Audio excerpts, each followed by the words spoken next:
നമസ്കാരം. ഇത് രണ്ട് സംഭവമാണ് ഞാൻ പറയാൻ പറഞ്ഞത്. ഒന്ന്, എൻ്റെ സുഹൃത്തിൻ്റെ ഭാര്യയാണ്. അവളുടെ മുൻ കാമുകൻ, ഒപ്പം കോളേജിൽ പഠിച്ചവൻ, പരിപാടി എടുത്തു. അത് ഇവനറിഞ്ഞു. അടുത്ത സംഭവം, സ്വന്തം ഭാര്യയാണ് അവളുടെ അമ്മേൻ്റെ ആങ്ങളെ പരിപാടി എടുത്തത്. അതവനറിഞ്ഞു. രണ്ടും സംഭവമാണ്. പക്ഷേ ഈ രണ്ടും ഞാൻ ഡീല് ചെയ്ത വിധമാണ്. നിങ്ങളതിനെപ്പറ്റി ഒരു അഭിപ്രായം എനിക്ക് പറഞ്ഞു തരണം. നമ്മളിപ്പോൾ ഒരു സൈക്കോളജിസ്റ്റിൻ്റെ അടുത്ത് പോയാൽ, ആൺ സൈക്കോളജിസ്റ്റ് ആയിക്കോട്ടെ, പെണ്ണ് സൈക്കോളജിസ്റ്റ് ആയിക്കോട്ടെ, അവരൊക്കെ ഈ നമ്മുടെ നാട്ടിലെ സദാചാരത്തിൻ്റെ പ്രൊഡക്റ്റുകൾ തന്നെയാണ്. അത് ബേസ് ചെയ്തിട്ടുള്ള ഫോർമുല അവരുണ്ടാക്കുള്ളൂ. പിന്നെ അവർ ഇതേപോലെ യൂട്യൂബിലൊക്കെ ഇടുകയും ചെയ്യും. ആളെ വ്യക്തമാക്കില്ല, എന്നാലും എൻ്റെ അടുത്തൊരു പേഷ്യൻ്റ് വന്നിരുന്നു എന്നൊക്കെ പറഞ്ഞാൽ അവരത് മുതലെടുക്കും. പക്ഷെ ഞാനിപ്പോൾ മുതലെടുക്കല്ല, ഞാൻ ഡീൽ ചെയ്ത രീതി നിങ്ങളുടെ അഭിപ്രായം തേടുക. ഇത് ആദ്യത്തെ സംഭവം നടക്കണത്, ഇവന് ഗവൺമെൻറ് ജോലിയാണ്. നല്ല സ്ത്രീധനം മേടിച്ച് പെണ്ണും കെട്ടി. പെണ്ണിന് ജോലിയില്ല. പെണ്ണിൻ്റെ അമ്മ വീട്ടുകാരും ഭയങ്കര പണക്കാർ, അച്ഛൻ്റെ വീട്ടുകാരും പണക്കാർ.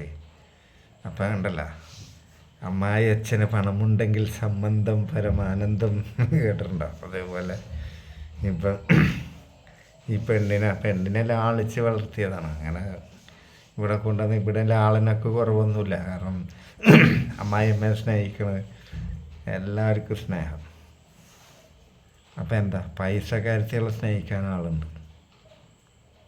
ഇപ്പം ഇവൻ പരിപാടിൻ്റെ കാര്യത്തിൽ ലേശം ഉണ്ടാവില്ല.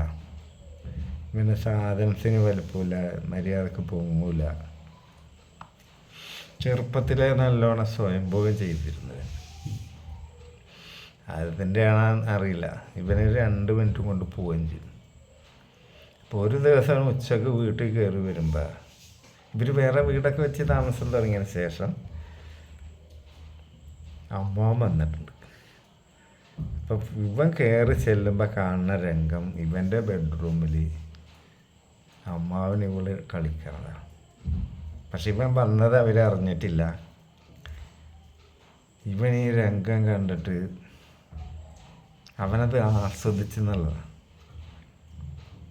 സ്വന്തം ഭാര്യ ഇവനോട് കോപ്പറേറ്റ് ചെയ്യണ പോലെയല്ല, സ്വന്തം അമ്മേൻ്റെ ആങ്ങളനോട് കോപ്പറേറ്റ് ചെയ്യണതും അയാൾക്ക് എല്ലാം ചെയ്തു കൊടുക്കണതും മുകളിൽ കയറി കളിക്കണം. ഇയാൾ ഫുള്ള് കണ്ടു. ഇവൻ്റെ സാധനം എണീറ്റെന്നുള്ളതാണ്. പക്ഷേ അവരെ അറിയാണ്ട് തന്നെ അവിടുന്ന് പുറത്ത് ചാടി. അവരെങ്ങനെ ഫേസ് ചെയ്യും? അവരെ ഫേസ് ചെയ്യാൻ ഇവന് മടിയോ പേടിയോ എന്താ അറിയില്ല. അവിടുന്ന് എസ്കേപ്പായി. എന്നോട് വന്നുവെച്ചും സങ്കടം പറയണേ, ലേശം കുടിക്കുകയൊക്കെ ചെയ്ത് എന്നെ വിളിച്ചുകൊണ്ട് പോയി ബാറിൽ. എന്നിട്ട് ഇന്നിങ്ങനെ ഒരു സംഭവം ഉണ്ടായിരുന്നു. അപ്പം ഞാനത് വലിയൊരു ഗൗരവത്തിലെടുത്തില്ല. കാരണം ഇവനാകെ ഡള്ളായൊക്കെ ഈ സാധനമൊക്കെ അടിച്ചൊരു നിരാശ കാമുകൻ്റെ സെറ്റപ്പിലാണ് ഇവൻ വരുന്നത്. അപ്പം ഞാൻ പറഞ്ഞു, അവിടെ നടന്നത് നീ ഒന്ന് എനിക്കാണ്ട് ലൈവ് കാണുന്ന പോലെയാണ് പറഞ്ഞു തരും, ഇതിന് പരിഹാരം ഞാൻ പറഞ്ഞു തരാറുണ്ട്. അപ്പോഴാണ് പറയണത്, ഇവൻ ചെല്ലുമ്പോൾ അവർ തുടങ്ങണുള്ളൂ. ഇവള് സഡിയും ബ്രേസിയർ മാത്രമേ അഴിക്കാനുള്ളൂ. അതൊക്കെ അമ്മാവനെ അഴിക്കുമ്പോൾ ഇവള് അരഭാഗം പൊന്തിച്ച് കൊടുക്കുന്നുണ്ട്. ഇത് കഴിഞ്ഞ് അയാൾ അസലായിട്ട് നാക്കും കൊണ്ടൊക്കെ ചെയ്ത്, അത് കഴിഞ്ഞ് അവളെ എണീപ്പിച്ച് അവളുടെ വായ കൊണ്ട് ഇയാളുടെ എടുക്കണം. എൻ്റെ ലൈഫിലൊന്നും ഒരിക്കലും നടക്കാത്ത കാര്യമാണ്. അവളിങ്ങനെ ചെയ്തു കൊടുത്തിട്ടില്ല, അവൾക്കും ചെയ്തു കൊടുത്തിട്ടില്ല. അതാണ് എനിക്കിത് ലൈവ് കേൾക്കണമെന്ന് പറഞ്ഞാൽ. എനിക്കത് കേട്ടിട്ട് വികാരം കൊള്ളാനല്ല, അവിടെ എന്താ സംഭവിക്കണമെന്ന് അറിയണം. അപ്പം ഞാൻ ചോദിക്കും, നീ ഇങ്ങനെയൊക്കെ ചെയ്യാറുണ്ടോ ചോദിച്ചു. ഇല്ല പറഞ്ഞു. നിനക്ക് എത്ര ടൈം പിടിക്കുമോ ചോദിച്ചു. കുറച്ച് നേരം പിടിക്കുള്ളൂ. നീ അപ്പോൾ ഒന്നും ചെയ്തു കൊടുക്കല്ലേ ചോദിച്ചു. ഇല്ല. ഇവനതിനെപ്പറ്റി അറിയില്ലായ്മ അജ്ഞതയാണ്. ഞാൻ പിന്നെയും ചോദിച്ച് അതിനൊന്നും മെനക്കെടാറില്ല അറിഞ്ഞ. അപ്പം ഞാൻ പറഞ്ഞു അതിൻ്റെ ഗുണമാണ് കാണുന്നത്. അപ്പോൾ ഇപ്പം പറഞ്ഞത് ഈ പെണ്ണിനെ കല്യാണം കഴിച്ച് കൊണ്ടുവരുന്നതിന് മുമ്പ് തന്നെ അവർ തമ്മിൽ ബന്ധം ഉണ്ടാകുന്ന സംശയമാണ്. ഞാൻ പറഞ്ഞ അത് ചിലപ്പോൾ ഉണ്ടായിക്കൂടായിരിക്കില്ല. അയാളുടെ കണ്ണും മുമ്പിൽ വളർന്ന പെൺകുട്ടിയാണ്. അവർ തമ്മിൽ നീയും ഭാര്യയും കൂടി ചെയ്യണേലും കൂടുതൽ കോപ്പറേറ്റ് ചെയ്ത് അവൾ കളിക്കുമ്പോൾ അതിൻ്റെ അർത്ഥം അവർ പണ്ടേ കളി തുടങ്ങിയിട്ടുണ്ടെന്ന്. ഇനി നിനക്ക് അവിടെ ഒന്നും റോളില്ല. നീ അമ്മാവനോട് എതിർക്കാനൊന്നും പോകണ്ട. നിനക്കിപ്പോൾ കിട്ടിയാണ് പുളിങ്കൊമ്പ. നിൻ്റെ കാര്യങ്ങളൊക്കെ ഭംഗിയിൽ നടക്കണ്ടേ. നീ ഒരു കാര്യം ചെയ്യാം, അമ്മാവനായിട്ട് കൂടുതൽ കമ്പനിയാവും. നീ ഇതറിഞ്ഞാൽ പ്രശ്നമില്ല എന്നുള്ളൊരു സ്റ്റാൻഡ് എടുക്ക്. നീ എപ്പോഴെങ്കിലും വന്നാൽ ഇന്ന് പോകണ്ട നാളെ പോകാമെന്നൊക്കെ പറഞ്ഞ് അമ്മാവന് കാര്യം മനസ്സിലാകണം, നിനക്കിതറിയാമെന്ന്. അപ്പോൾ നിനക്ക് സാമ്പത്തികമായിട്ട് ബെനിഫിറ്റ് ഉണ്ടാവും. അല്ലാതെ ഇതിപ്പോൾ ഒറ്റയടിക്ക് നിർത്തിയതുകൊണ്ട് വീട്ടിൽ പ്രശ്നങ്ങളാവും. അമ്മാവൻ്റെ വരവ് നിൽക്കും, ഭാര്യയും ഭർത്താവും തമ്മിൽ കലഹവും. ഈ ഭാര്യനോട് പറഞ്ഞോ ഞാനിത് കണ്ടു, എനിക്ക് പ്രശ്നമില്ല പറഞ്ഞേക്ക്. കാരണം എന്നെക്കൊണ്ട് ഇത്രയൊക്കെ അല്ലേ കഴിയണുള്ളൂ, നിനക്ക് ഇത്ര ആഗ്രഹമുള്ള ഒരാളല്ല, അതുകൊണ്ട് എനിക്ക് പ്രോബ്ലമില്ല. അപ്പോൾ അവൾക്ക് നിന്നോട് സ്നേഹം കൂടും, അമ്മാവന് സ്നേഹം കൂടും, നിൻ്റെ ഫൈനാൻഷ്യൽ ബാക്ക്ഗ്രൗണ്ട് ഒന്നും കൂടി സെറ്റാവും. ഇവിടെ അതേ മരുന്നുള്ളു. നിങ്ങൾ അടിച്ച് പിരിയാനാണെങ്കിൽ 1 മിനിറ്റ് മതി, ആ ഒരൊറ്റ കാരണം മതി ബന്ധം വേറിടാം. പ്രത്യേകിച്ച് മക്കളും കൂടി ആയിട്ടില്ല, നിങ്ങൾക്ക് എപ്പോൾ വേണമെങ്കിലും പിരിയാം. അത് ബുദ്ധിയല്ല. ഇനി വേറൊരു പെണ്ണിനെ കൊടുത്താലും ചിലപ്പോൾ ഇതിൻ്റെ അപ്പുറമായിരിക്കും. അപ്പം നീ ഒന്ന് കണ്ണടച്ച് കൊടുക്ക്. കാരണം അവളുടെ കളി നീ വർണ്ണിച്ച് കണ്ടപ്പോൾ തന്നെ എനിക്ക് മനസ്സിലായി. കേട്ടപ്പോൾ അവൾക്ക് നല്ല കൊതിയുള്ള പെണ്ണ. ഒരു നിലക്ക് നിന്നെ കൊണ്ട് അവളെ സാറ്റിസ്ഫൈ ചെയ്യാൻ കഴിയുന്നില്ല. അവള് കളിച്ചോട്ടെ. അപ്പം നിനക്ക് എന്തെങ്കിലും ഗുണം കിട്ടുന്ന മാർഗം നീ നോക്ക്. നീ അവരോട് ഒട്ടി നിൽക്ക്. എന്നാൽ നിൻ്റെ ജീവിതം സന്തോഷമായിട്ട് പോകും, അവൾക്ക് നല്ല കളിയും കിട്ടും. അപ്പോൾ ഇതൊക്കെ കണ്ടിട്ട് കണ്ണടച്ച് കൊടുക്കുന്ന ഒരു ഭർത്താവാകുമ്പോൾ നിന്നോട് അവൾക്ക് സ്നേഹവും കൂടും. എല്ലാം കൊണ്ടും നല്ലതാണ്. ഞാൻ ആലോചിച്ചിട്ട് കിട്ടുന്ന ഐഡിയ അതാ. അപ്പോൾ അവൻ ആലോചിച്ചിട്ട് പറഞ്ഞു ശരിയാണല്ലോ, അതല്ല എനിക്കവളെ ഒഴിവാക്കാൻ പറ്റില്ല, കാരണം എനിക്കവളെ അത്ര ഇഷ്ടമാണ്. എന്നാൽ പിന്നെ ഈ വണ്ടി ഇങ്ങനെ പോട്ടെ പറഞ്ഞു. അപ്പോൾ സംഭവം ഒന്നവിടെ കഴിഞ്ഞ്. രണ്ടാമത്തെ സംഭവം, എൻ്റെ സുഹൃത്തായാലും കുറച്ച് പ്രായത്തിന് ഇളയതാണ്. അപ്പോൾ അവന് ഈ കോളേജിലൊക്കെ പഠിച്ചതാണ് അവൻ്റെ ഭാര്യ. അപ്പോൾ ഇപ്പം ഉണ്ടല്ലോ എന്താ പറയുക, മീറ്റപ്പോ ഈ കോളേജിലെ ആൾക്കാർ തമ്മിൽ ഒന്നിച്ച് ചേരൂലേ, അതിൻ്റെ പേര് ഞാൻ മറന്നു, ഗെറ്റ് ടുഗദർ. അങ്ങനെ ഇവള് ഗെറ്റ് ടുഗദറിന് പോയപ്പോൾ ഇവളുടെ ഒരു ഓൾഡ് ഫ്രണ്ട്, കാമുകനും പറയാം, പക്ഷെ അവനൊക്കെ കല്യാണം കഴിച്ച് കുട്ടികളൊക്കെ ഉണ്ട്. ഇവൾക്കും 2 കുട്ടികളുണ്ട്. ഇവളുടെ വലിയ കുട്ടി +1. അപ്പോൾ ഇവരിതിന് പോയി കഴിഞ്ഞ് വന്നപ്പോൾ ഈ സ്ത്രീക്കൊരു സൂപ്പർ മാർക്കറ്റിലൊരു ജോലിയുണ്ട്. ആ ജോലി കഴിഞ്ഞ് വന്നിട്ട് മക്കൾക്ക് അക്ഷരം പറഞ്ഞു കൊടുക്കണ നേരത്താണ് മറ്റവൻ ലൈനിൽ വരും, ഓൺലൈനിൽ വാട്സപ്പ് ചാറ്റിങ്. അങ്ങനെ ചാറ്റും ചെയ്യും, കുട്ടികളെ പഠിപ്പിക്കുകയും ചെയ്യും. അതിൻ്റെ ഇടയ്ക്ക് ഇവള് അടുക്കളയിൽ എന്തെങ്കിലും പണികൾ എന്തെങ്കിലും അടുപ്പത്ത് വെച്ചിട്ടൊക്കെ ആവും വന്നേക്കണേ, പോകും, പിന്നെയും വരും. അതിൻ്റെ ഇടയ്ക്ക് ഇവള് ടൈപ്പ് ചെയ്ത് വിടും, റിപ്ലൈ വരും. ഇപ്പോഴത്തെ കുട്ടികളുടെ മുന്നിൽ നിന്ന് എന്തെങ്കിലും തട്ടിപ്പ് നടക്കുക. മോളത് ചാറ്റിങ് കണ്ടുപിടിച്ച് അച്ഛനോട് പറഞ്ഞു കൊടുത്ത്, അതായത് എൻ്റെ കൂട്ടുകാരനോട്. അങ്ങനെ ഫുള്ള് ചാറ്റിങ് നോക്കുമ്പോൾ ഈ ഡിലീറ്റാക്കാൻ മറന്നുപോയ കുറേ ചാറ്റിങ് കണ്ടു കഴിഞ്ഞപ്പോൾ ഇവൻ വയലൻ്റായി. ഇവളെ പിടിച്ച് അടിക്കുകയൊക്കെ ചെയ്ത് മോളാണ് അച്ഛന് കാണിച്ചു കൊടുത്തത്. അപ്പം വൾഗാരിറ്റി ഒന്നുമില്ല, ഫ്രണ്ട്ഷിപ്പ് ചാറ്റിങ്ങിൽ അങ്ങനത്തെ ഒന്നും ഇല്ല എന്നാണ് എന്നോട് പറഞ്ഞത്, ഞാൻ കണ്ടിട്ടില്ല. അപ്പം ആ കുട്ടീനോട് അതൊന്നും വലിയ പ്രശ്നമല്ല, ഒരുമിച്ച് പഠിച്ചവരല്ലേ എന്നും പറഞ്ഞ് കൂളാക്കിയാൽ മതിയായിരുന്നു. ഇവനത് ഇഷ്യൂ ആക്കി. കുട്ടികൾ സ്കൂളിൽ പോയപ്പോൾ ഇവളെ പിടിച്ച് ഇവനെ അടിച്ച് നിങ്ങൾ തമ്മിൽ എന്തൊക്കെ ചെയ്തിട്ടുണ്ടെന്നൊക്കെ ചോദിച്ചപ്പോൾ അവൻ 1-2 വട്ടം കളിച്ചിട്ടുണ്ട് ഇവളെ. ഈ മീറ്റപ്പ് കഴിഞ്ഞ് ഇവള് വീട്ടിൽ പോയി 2 ദിവസമൊക്കെ നിൽക്കാൻ പോകുമ്പോൾ അവിടെ നിന്ന് കളിച്ചിട്ടുണ്ട്. അത് ഈ പൊട്ടി ഇവനോട് പറഞ്ഞ്. അപ്പോൾ ഇവൻ വെള്ളം അടിച്ച് കോൺ തെറ്റൽ തുടങ്ങി. എന്നെ കാണണം പറഞ്ഞ് അങ്ങനെ എൻ്റെ അടുത്ത് വന്ന് നല്ല വെള്ളത്തിലാണ്. അപ്പം ഞാൻ പറഞ്ഞു, ഇപ്പം നിന്നോട് സംസാരിച്ചിട്ട് കാര്യമില്ല, നിനക്ക് വെളിവില്ല, നാളെ സംസാരിക്കാം. നാളെ നീ വെള്ളം അടിച്ച് തുടങ്ങണതിന് മുമ്പ് വാ, ഞാനും നീയും കൂടി ഒപ്പം അടിക്കാം, എന്നിട്ട് സംസാരിക്കാറ്. ഏത് മനഃശാസ്ത്രത്തിലും ചെയ്യും അങ്ങനത്തെ. അങ്ങനെ ഞാനും ഇവനും കൂടി വെള്ളം അടിച്ച് പിറ്റേ ദിവസം ഇനി കാര്യങ്ങളാണ് പറയാൻ പറഞ്ഞു. അതിന് മുമ്പ് നിങ്ങളുടെ സെക്സ് എങ്ങനെയാണെന്ന് ചോദിച്ച്. നീ ഡെയിലി ഓളെ കളിക്കലുണ്ട് ചോദിച്ച്. ഡെയിലി ഇല്ല, ആഴ്ചയിൽ എത്ര എണ്ണം വെച്ച്, ചിലപ്പോൾ 4-3 ഒക്കെ. എന്തൊക്കെ ചെയ്യലുണ്ട് ചോദിച്ചു. എന്നോട് തുറന്ന് പറഞ്ഞോ, നിങ്ങളുടെ ബെഡ്റൂമിൽ ചെന്നിട്ട് നീ എന്തൊക്കെ ചെയ്യും, എന്ത് ചെയ്യണ്. അപ്പോൾ അവൻ്റെ ഭാഷയിൽ തന്നെ ഞാൻ പറഞ്ഞുതരാം. അതിപ്പോൾ നമ്മൾ പണിക്കൊക്കെ പോയി ക്ഷീണിച്ച് വരണല്ലേ, ചിലപ്പോൾ 2 അടിച്ചിട്ടുണ്ടാവും. ഇപ്പം ഭക്ഷണം കഴിച്ച് ചെല്ലുമ്പോൾ അവൾ വന്നിട്ടുണ്ടാവില്ല. അപ്പം നമ്മൾ അവളെ കാത്ത് ഇങ്ങനെ ബെഡ്റൂമിൽ കിടക്കുമ്പോൾ അവളെ അടുക്കളയിൽ നിന്ന് വരും പാത്രമൊക്കെ കഴുകി വെച്ചിട്ട്.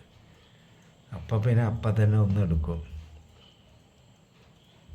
എത്ര സമയം പിടിക്കും? 2 മിനിറ്റൊക്കെ ഉള്ളത്. അപ്പോൾ എൻ്റെ കഴിയും പറഞ്ഞ്. എന്നിട്ട് ഞാൻ ഉറങ്ങും. ബെസ്റ്റ്. നീ അവൾക്ക് എന്നും ചെയ്ത് കൊടുക്കല്ലേ വെച്ച്. എന്ത്? നീ അവൾക്ക് നാക്കും കൊണ്ടാക്കി കൊടുക്കുക, അല്ലെങ്കിൽ കൈ കൊണ്ട് അടിച്ചു കൊടുക്കുക, എന്തെങ്കിലും ചെയ്തിട്ടുണ്ടോ? ഏയ്. അപ്പം നീ ചെന്ന് ഇവിടെ കാത്ത് കിടക്കും, ഭക്ഷണമൊക്കെ കഴിച്ച് 2 അടിച്ച് വീട്ടിൽ വരും, ലാവിഷായിട്ട് ഭക്ഷണം കഴിക്കും. എന്നിട്ട് ഇവള് ബെഡ്റൂമിൽ വരാൻ കാത്ത് നിൽക്കും. വരുമ്പോൾ തുണി പൊക്കി സാധനം കയറ്റി അടിക്കും. നല്ല കച്ചവടമാണ്. അത് തന്നെ നിൻ്റെ ഫാൾട്ട്. നിനക്ക് അതിലേറെ ടൈം കിട്ടില്ല വെച്ച്. ഇല്ലാതെ നീ ഇങ്ങനത്തെ ഒന്നും ചെയ്ത് കൊടുത്തില്ലേ. ചുംബിക്കുക, മുലകളൊക്കെ ഒന്ന് ലാളിക്കുക, നിപ്പുൽസൊക്കെ ചുണ്ടുകൊണ്ടാക്കുക. നമ്മൾ ക്ഷീണിച്ച് വരികയല്ലേ, എന്താണ് അതൊക്കെ കെട്ടിമറിയാൻ ഇപ്പം ഇങ്ങനെ നേരം. അപ്പം ഞാൻ പറഞ്ഞേ, അതും ലൈവായിട്ട് കിടക്കണ ഒരു പരിപാടിക്കുള്ള യന്ത്രമല്ല അത്. അതിനുകൊണ്ട് വികാരം, നിനക്കുള്ള പോലെ തന്നെ വികാരം, നീ നല്ലോണം അടിച്ചു കൊടുക്കണം എന്നൊക്കെ അവർക്ക് ആഗ്രഹമുണ്ട്. പക്ഷേ നീ കാലങ്ങളായിട്ട് ഇതൊന്നും ചെയ്യണില്ല. 2 മക്കളുണ്ടാക്കി, അവളിത് സഹിച്ച് ജീവിക്കണ കുറേയായി. ചിലപ്പോൾ അവള് സ്വയംഭോഗം ചെയ്യണ്ടത്, അത് നിനക്കറിയ വെച്ച്. അതെനിക്കറിയില്ല, അവൾ ചെയ്യേണ്ടത് ഞാൻ ചോദിച്ചിട്ടില്ല. അപ്പം ഇത് തുടങ്ങിയിട്ട് എത്ര ചോദിച്ചു. അപ്പോൾ പറഞ്ഞിങ്ങനെ ഒരുമിച്ച് പഠിച്ച ആൾക്കാരുടെ ഒരു മീറ്റിംഗ് ഉണ്ടായി. രാവിലെ പോയിട്ട് വൈകുന്നേരമാണ് വന്ന്. അതിന് ശേഷമാണ് ഇപ്പം എന്താ സ്ഥിതി വെച്ച്. നമ്പർ ബ്ലോക്ക് ചെയ്തിട്ടുണ്ട്, എന്നാലും വാട്സപ്പിൽ കൂടി വിളിയുണ്ടെന്ന് തോന്നണം. ഞാനൊരു ദിവസം ഇവിടെ ഷോപ്പിൽ നിന്ന് ഇറങ്ങുമ്പോൾ പോയി മറഞ്ഞ് നിന്ന് നോക്കുമ്പോൾ ഇവളാരോട് ഫോണിൽ സംസാരിക്കുന്നുണ്ട്. പിന്നെ എന്നെ അവൾ കണ്ടിട്ടില്ല. പിന്നെ വീട്ടിൽ വന്നപ്പോൾ ഞാൻ ആ ഫോണ് പിടിച്ച് വാങ്ങി നോക്കുമ്പോൾ അതിൽ കോളൊന്നും ചെയ്തതായിട്ട് കാണില്ല. വാട്സപ്പ് കോൾ ചെയ്തിട്ട് ചിലപ്പോൾ ഡിലീറ്റാക്കിയതാണ്. അവളും അവനും ഇപ്പോഴും ബന്ധമുണ്ട്. അതാണ് ഇവൻ്റെ പ്രശ്നം. ഞാൻ ഇവനോട് ചോദിച്ചേ, നീ ഇത്രയൊക്കെ ചെയ്യണതല്ല ആ പെണ്ണിന് കൊടുക്കണുള്ളൂ, നീ തിന്നാൻ കൊടുക്കണത് ശരിയാ. 2 മക്കളുണ്ടാക്കി കൊടുത്ത് അതും ശരിയാ. നിൻ്റെ മോളല്ലേ ചാറ്റിങ്. അപ്പം മോളോട് പറഞ്ഞു കൊടുക്കണം, അവർ തമ്മിലൊന്നുമില്ല, അമ്മ വെറുതെ കളി തമാശ എന്തോ ചെയ്താന്ന് പറഞ്ഞിട്ട് നിനക്ക് ഈ സംഭവം അവിടെ സോൾവ് ചെയ്യായിരുന്നു. നീ അവളെ പിടിച്ചടിച്ച് ചോദ്യം ചെയ്ത്, അപ്പോഴാണല്ലോ അവൾ കളിച്ച കാര്യം പറഞ്ഞത്. ഇപ്പം എന്താ അവളുടെ സ്റ്റാൻഡ് ചോദിച്ചു. അപ്പോൾ പറഞ്ഞ്, ഞാനിനി അയാളായിട്ട് ഒന്നിനും പോകില്ല, എനിക്കെൻ്റെ കുഞ്ഞുങ്ങളാണ് വലുത്, എൻ്റെ ഭർത്താവാണ് വലുത്, എനിക്ക് പറ്റിപ്പോയതാണെന്നൊക്കെ പറഞ്ഞ് അവൾ കരയണമുണ്ട്. പിന്നെ ഇവളാരോ ഫോൺ വിളിച്ച് ഇവൻ്റെ സംശയമാണ്, ഇവൻ്റെ മൈൻഡിലുള്ള സംശയങ്ങളാണ്. ചിലപ്പോൾ ഇവള് വേറെ ആരെങ്കിലും വിളിച്ചതാവും, അല്ലെങ്കിൽ ചിലപ്പോൾ ഫോണിൽ ചെവിയിൽ വെച്ച് എന്തെങ്കിലുമൊക്കെ വോയിസ് കേട്ടാലും മതിയല്ല. ഇവൻ സംശയരോഗിയാണ്. ഇവള് പറഞ്ഞാൽ ഇവളാരും വിളിച്ചിട്ടില്ല എന്നാണ് സംഗതി. ഇവള് മേലാൽ ഇതൊന്നും റിപ്പീറ്റ് ചെയ്യൂല. ഒക്കെ ഞാൻ നല്ല നിലയിൽ വന്നോളാം, മക്കൾ മതി, ഭർത്താവിന് മതി ഒക്കെ പറഞ്ഞിട്ട് നീ പിന്നെ അവളെ സംശയിച്ച് നടക്കാൻ പാടില്ല. നിനക്ക് അവളോട് സ്നേഹമുണ്ട് ചോദിച്ചു. ഉണ്ട് പറഞ്ഞു. അവൾക്ക് നിന്നോട് സ്നേഹമുണ്ടോ? ഉണ്ട്. എൻ്റെ എല്ലാ കാര്യങ്ങളും നോക്കും.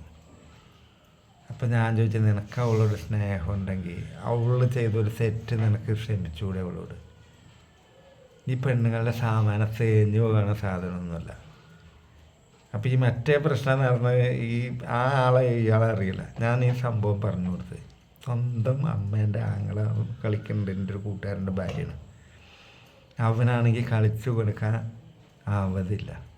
എൻ്റെ അടുത്ത് വന്നിരുന്നു. ഞാൻ പറഞ്ഞു സമ്മതിച്ച് കൊടുക്കുക, ഇടയ്ക്ക് അമ്മാവൻ വന്ന് അടിച്ചോട്ടെ, അപ്പോൾ ഇയാൾക്ക് നല്ലോണം പണവും കിട്ടും, ഇത് സാമാനം തേഞ്ഞു കൂടൊന്നുമല്ല, ആ പെണ്ണിന് സുഖവും കിട്ടും.